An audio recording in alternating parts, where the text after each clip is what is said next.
Many people don't like pain. I personally enjoy a little bit of pain.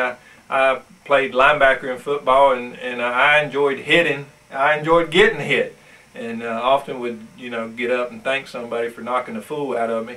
But most people don't like pain. They don't want to sign up for it. Matter of fact, I've got some pain that I don't like. I was born with an extra vertebra in my back, and sometimes it's just excruciating and almost paralyzing. Oh, sure, I can still function in the day, but I'm significantly limited in what I can say or do because I'm so locked up with pain in the back. And a lot of times Christians get like that in the spiritual realm. They're just like locked up inside because of their pain.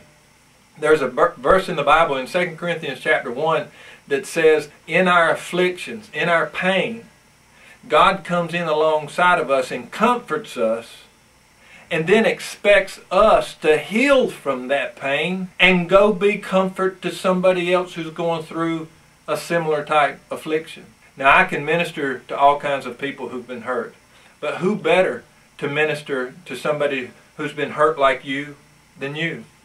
I can't minister to a woman who's been raped. I don't know what that feels like, and I know how serious that is.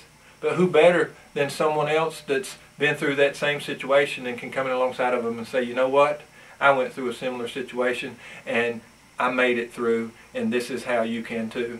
Who better to minister to someone who's going through a painful separation or divorce? Who better to minister to someone who's dealing with the ramifications of cancer? Who better to deal with the issue of a wayward child or an ailing parent than someone who's been through that? You see, God never wastes pain. We allow pain to be wasted.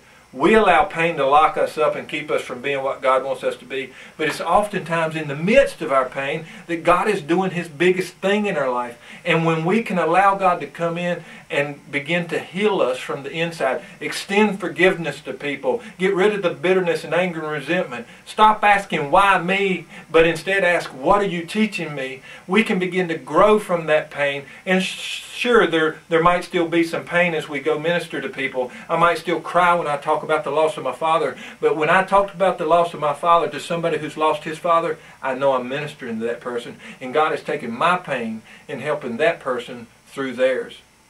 So in that respect, God never wastes the pain. And if you really want to be all that God wants you to be, it might just be that He's using that thing that caused you the most amount of pain to give you your biggest ministry. If you'll let Him.